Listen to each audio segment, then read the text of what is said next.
Merci beaucoup, honorable président, honorable député et très chers collègues.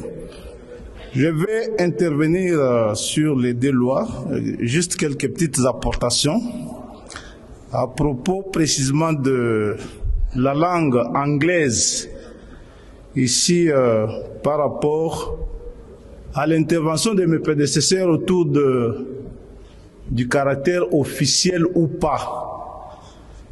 Je crois que la formulation qui nous est proposée ici oriente plutôt la chose dans le sens de langue d'enseignement. Et ça ne poserait pas vraiment problème à la Constitution parce que tout en insérant l'anglais comme langue d'enseignement, on ne modifie pas pour autant la liste des langues officielles telles que déterminées par la Constitution. Parce que déjà l'anglais, d'une certaine manière, est une langue obligatoire. Pour autant qu'aux humanités, par exemple, l'anglais est dans toutes les promotions et il faut réussir pour passer des classes. Ça, c'est déjà une obligation. Maintenant, ici, le besoin de renforcement de connaissance des langues, plus précisément dans un contexte où, avec le système dit LMD, le mot magique, c'est la mobilité.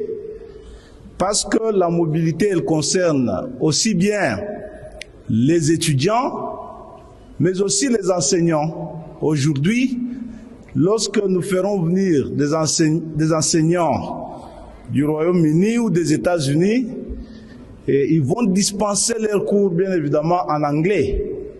Alors, si nous n'avons pas fourni d'efforts en amont pour que l'étudiant soit capable de suivre un tel cours, soit en direct, soit en virtuel, en anglais, ça va poser problème. Donc la précision que je vais donner ici, c'est que langue d'enseignement ne signifie vraiment pas langue officielle.